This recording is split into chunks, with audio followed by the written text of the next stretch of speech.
All right, what is going on, everybody? Welcome back to another day of SaberSim's DFS office hours. Today is Thursday, May 1st of 2025, and looking ahead here, we had a 7-game early MLB slate get underway already. Good luck to all of you playing that slate.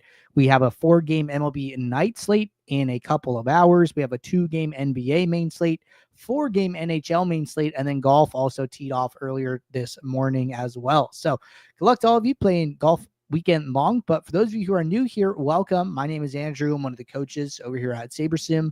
This is a show where we go over how to use the SaberSim app, answer any and all DFS related questions. Get your questions in one of 3 ways here. First off, send us an email, support@sabersim.com. Second, post it live in the YouTube chat. Third way, post it in the office hours channel in our Discord server. If you're not in our Discord and want to get access to that channel, there's a link in the description of this video.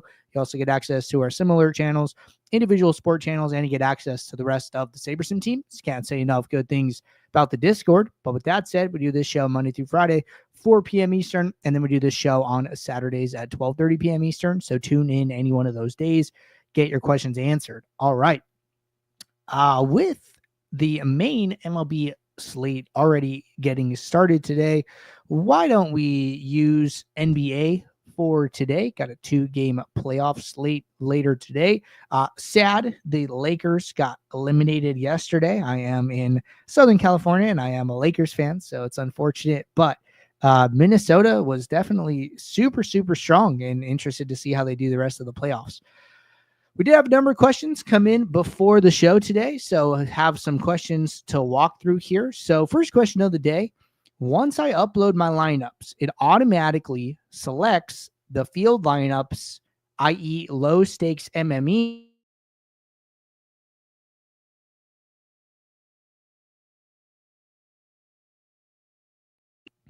or just leave it on the default before I create my lineups? Okay, good question here. So basically what happens is you go to the contest tab, right? And then you import an entry file, right? You come in here, you click upload entries, and then you bring in your file. Now, every contest in this list is designated a particular set of field lineups. Okay. Now the field lineups are determined based on a couple things. You can actually see this if you go to create a custom contest sim. This field lineup section has this little information pop-up tool. So this tool says our field lineup entry fees are generally broken down like this. Low stakes contests are $4 and under. Flagship is $4 to $30. Medium stakes is $30 to $99. And then high stakes is $100 or more. So this is one part of the field lineups, right? So for instance, a $15 contest falls within the $4 to $30 range. So this ends up being a flagship contest. Okay. So then the second part is the MME, the 20 max, single entry, etc. Right. So that part, like we see single entry, MME, 20 max. So single entry is, you'll see contests with literally one entry get single entry ownership. Contests with, I believe, 2 to 20, like anything over 1, 2 to 20 gets designated to 20 max, and then anything 21 or more gets designated to 150 max. Okay, so that's how it's generally broken down here. That being said, I'm actually kind of interested. Let's go back to price pool. So that's like generally how it's broken down. You know, I do think there is an opportunity. Like if you see a contest, you know, maybe it's like a 6 max and you're like, you know what? I think this contest plays closer to a single entry than a 20 max. That's kind of a personal decision. You know, you gotta kind of figure out if you want to do that. I would say that, you know, the way we created this, right, was through contest backtesting. There's actually like a whole video series on it on our YouTube channel. Let me see if I can just point that out real quick. So we did like a big backtesting project, and we grouped contests together And it was like we were trying to expand our ownership projections. So we set out with a goal to create like 3 sets of ownership, like low stakes, medium stakes, high stakes. But what ended up happening was we realized that like even 3 buckets of ownership wasn't going to be enough, and we needed to break it down even further and go a little bit deeper with that. So if we go down here, pull this back up. All right, so it was actually these is it this one?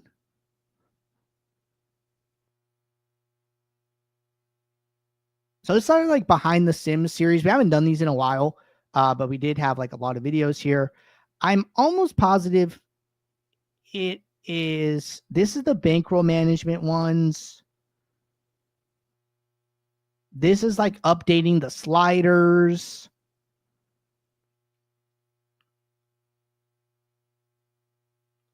I think this is sim diversity. It's somewhere in here. I'll have to find it and point it out to you guys. But there was like a series where we kind of walk through. Oh, actually, I think I know where it is. Let's go back to home. I'm trying to find it. I do want to find it. I think it's our what are field lineups video. Field lineups. Okay, field lineups explained. I think no. There was an interview. Gosh, I wish I could find it. Somewhere we talked with Eric. And we did an interview with him, and we talked about this deeper. I'll try and find it, guys. I'm having trouble figuring out what the video is off the top of my head. Let me make a note here. Ownership, but basically, I just wanted to point it out so you guys could have it. But the idea was that in the backtesting project, we kind of talked a little bit more about how we came up with all the buckets and stuff. So that was like a really cool interview with Eric. Now, that being said, like in the project, like we group contests together, we figure out which ones are close, and then we put them in different buckets, right? So there's like a primary contest that represents a bucket, and then there's like a number of contests below it. So imagine like for DraftKings, I think they have like, say like the $15 150 max. Well, then they also sometimes have like a $5 150 max. So the $15 and the $5 both within that same flagship $4 to $30 range.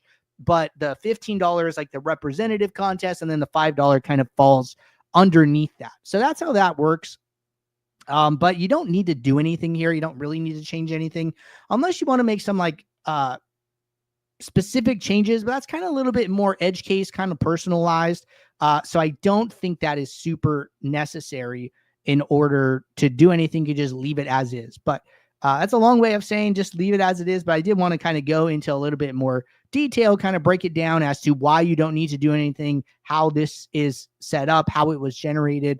And again, I will try and find that video. But always good to explain these concepts. So very, very good question. Okay. Next question here. Questions concerning baseball. When I run a build for a baseball main slate, I noticed that sim diversity is pretty high, but after my build is run and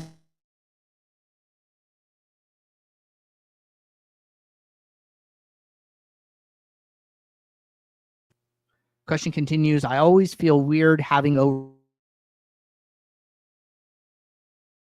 might fail, and a team that is predicted to do well can end up performing very well.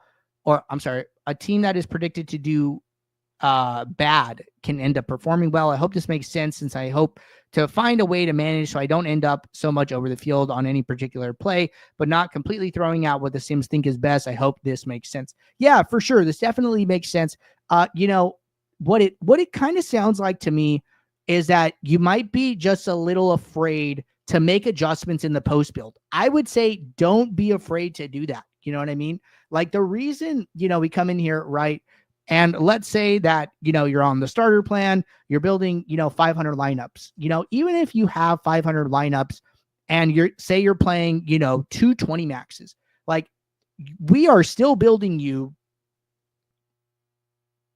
what's math? 460 additional lineups. There's a reason, you're like, oh, you need 40, we'll give you 40. We don't do that, right? We give you way more lineups than you probably need. And the entire purpose of that is to let you personalize the lineups that you take with you into your contest, right? The idea here, and we'll just like run a build. We're talking about MLB, but we'll just do it as, NBA, right? We're just kind of, the concept here is a little bit the same. So let's run these lineups.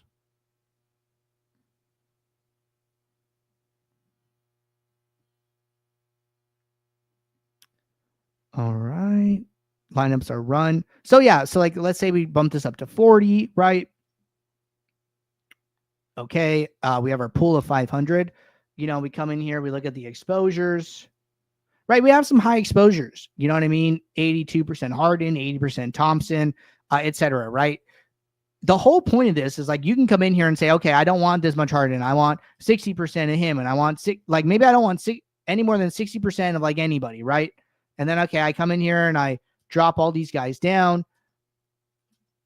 and that's 1, 2, 3, 4. I click apply, and then now SaberSim sifts through the pool of lineups beyond the top 40, and then says, okay, if you don't want to play those guys, fine. Let's go find other lineups that flatten out the risk, that make this all work a little bit better, right? And this isn't like exactly the way I do it. This is just an example. I would have started with min uniques, right? Diversifying my lineups a little bit more organically, telling SaberSim to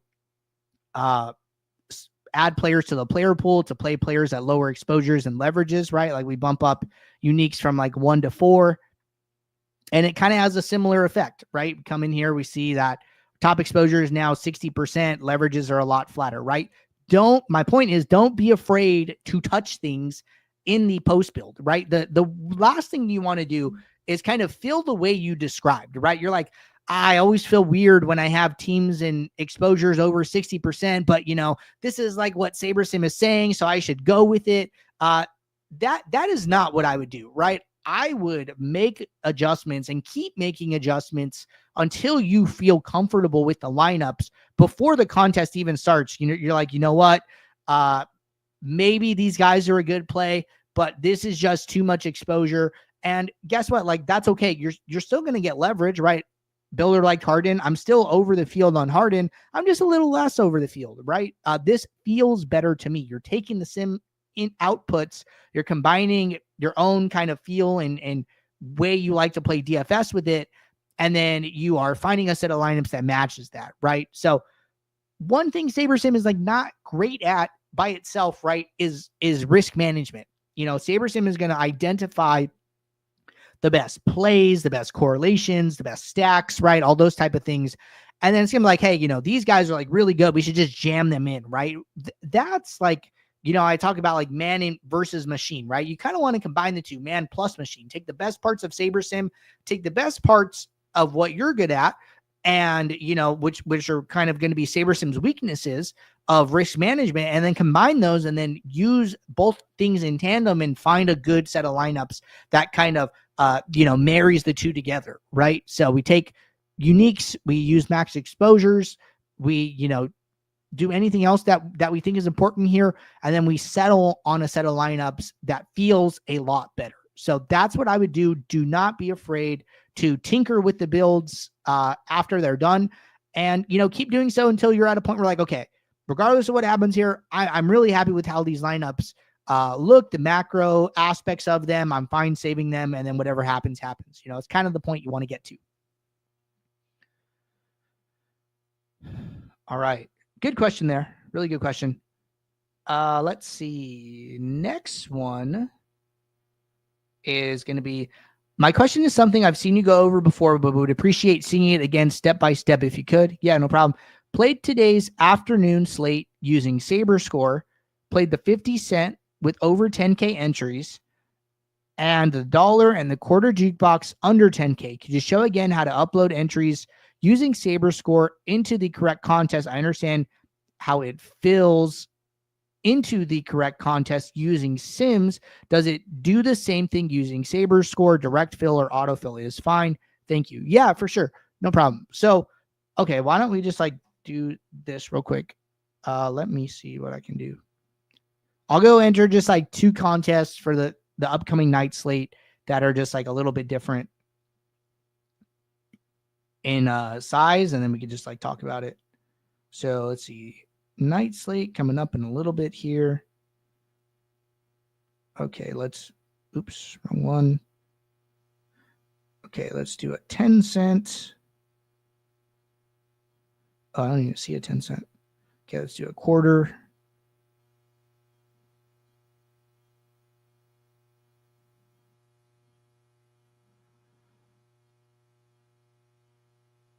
Yeah, let's just do it like a 10-cent. So, or wait, quarter is 3K entries. Let's do something that's like 100 to 1K. That way they're still different.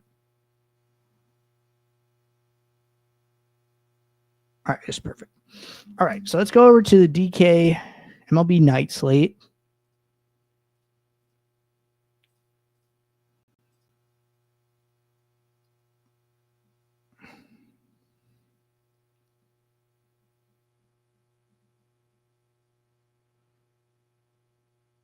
And then I'm going to go to contest. I'm going to import my entry file.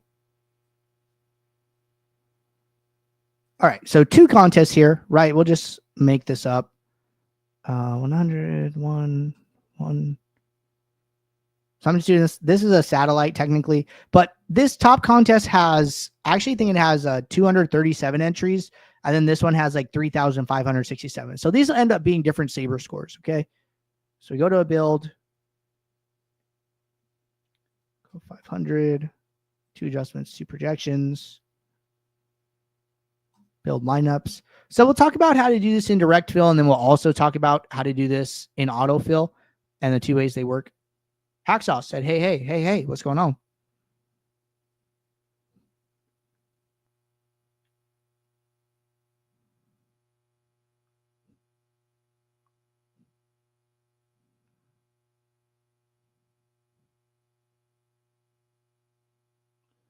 All right, so lineups are built. Let's talk about autofill first. I would actually prefer to do that. Okay, so we go to autofill and we close this projection tab, right? And then let's just go set this to like SaberScore, so small slate. So the default sorting metric up here in the top right is SaberScore small slate 10K to 50K. Okay, it's small slate because there's 2 to 5 games on the slate. And then we just set it to 10K to 50K in general. Okay, now yours might not look like this, but something I've done, right, is I've right-clicked on the column headers, went over to this menu on the right, clicked edit columns. I've added contest size. I actually think contest size is a very nice to have thing on this menu. You could just add it and it'll save because it helps me with my SaberScores. Okay, so now I can come in here. This top one was 237. So I could just come in here and change it to 100 to 1K. The second one, change it 1K to 10K. And then I would recommend sorting by prize pool more often than not. You could sort by fee. You can manually do it with these toggles on the left and the right, however you see fit to do it. But typically, you know, prize pool is related to like highest prize to first, right? So most people want to win as much money as they can. And so using prize pool is like a good way to do that. Sometimes entry fee can make sense. It's all depends on the person. Now, all you need to do is save. And then what it's going to do is it's going to uncheck these. It's going to check the top contest, sort it by this SaberScore 1K to 10K, fill the lineups, uncheck this contest, go to contest 2, resort the lineups by SaberScore 100 to 1K, fill the lineups, etc., for all the contests that you have listed. If it's using unique rank, it will, any lineups that went into the top contest will get removed, and then those lineups cannot be used again in contests that are further down the list. That's why we recommend sorting by prize pool as well. If you're using rank, it technically doesn't matter how you sort the contests because rank allows lineups to be reused more than once. So you're never going to be in a situation where lineups went into the first contest and they were good for the second contest, but they can't be reused. With rank, they can be reused, so it doesn't matter, okay? So sorting doesn't matter. with rank, sorting does matter with unique rank. My recommendations are, if you are using SaberScore, to use unique rank because lineups will overlap a little bit more. If you're using contest sims and ROI, I would use rank because in my experience, lineups overlap a little bit less. So every contest's ROI is like a different sorting metric almost. Same way SaberScore is, but the variables with SaberScore are the same or similar more often than not, and just the weights kind of vary. So there are differences with SaberScore, but it tends to be a little bit closer. And then not only that, but you might end up with a situation where, like, say you have 220 maxes, they're both within the 10K to 50K bucket. Okay, now you're definitely going to get the same 20 lineups in both contests. Better to just diversify. So that's why I use unique rank with SaberScore. Now, what we just did with autofill, you can also do it in direct fill. Okay, so we would go to direct fill, and then we would go to this save to contest drop down. We would only check one contest. We would switch it to the SaberScore we want, which is the 1K to 10K. We would come in here, get our lineups all ready, and then we would click save. Then I would go to contest 2, unselect the first one, select the second one, sort the lineups by the new metric, which is 100 to 1K SaberScore, save the contest. This is what autofill does. It just does it a lot faster. So those are your two ways of doing it. I think that should be a pretty solid demo for what you're looking for. So let me know if there's any follow-up, but happy to circle back on that one. All right. F. Lopez said, if I'm playing 2 different contests and I want to set up exposures differently for each contest, what would be the best way? 2 different builds. Can you show how you would do it? MLB and NBA. I would say definitely 2 different builds if you're going to have different exposures for both. So what that would look like, right, is like build 1 is contest 1. So you come into this drop down, you only select the one contest that this one's for. You can even rename the build if you want, right? Just right click on it, rename it, say, match the contest name, whatever you want to do. If this is like a 20 max and your other one's a 150, right? You could say, okay, this is my 20 max, this is my 150, right? However you want to name it, whatever naming convention makes sense to you, do that. And then when you set the lineups, as long as this automatically update number of lineups toggle is on, if you're on 2, right? And we go to unique rank, it'll do 2 lineups. And then, oops, I didn't mean to save. And then if we uncheck it and we go to 1 contest, it'll update number of lineups to 1, right? So just unchecking is important. Having this toggle on is a good idea. And then you could do your 1 build with your exposures, right? You set all this up. You're happy with it. You save. And then you go to build 2 and you do the same exact thing. You do another build, check the right contest in that build, set up your exposures, happy with your lineups, save. Then once you save the second contest, now go and download both of them and then take that file and upload it to the fantasy site. So that's what you would want to do in my opinion. All right. Hacksaw said, just finished 25 days of 12 hours trying to stay up long enough to play tonight. Hey, that is a tough schedule, man. Hopefully you put a little money aside for the DFS streets. And, even if you don't stay up tonight, hey, there's always tomorrow. So get some rest for sure. That's what I would say. All right. Looks like we are all caught up with questions here in both the YouTube chat, Discord, Twitch, and we knocked out a slate demo. So appreciate you guys tuning in. I'll be back tomorrow, 4 p.m. Eastern for our next show. So until then, everybody, good luck. Take care. Thanks. Bye.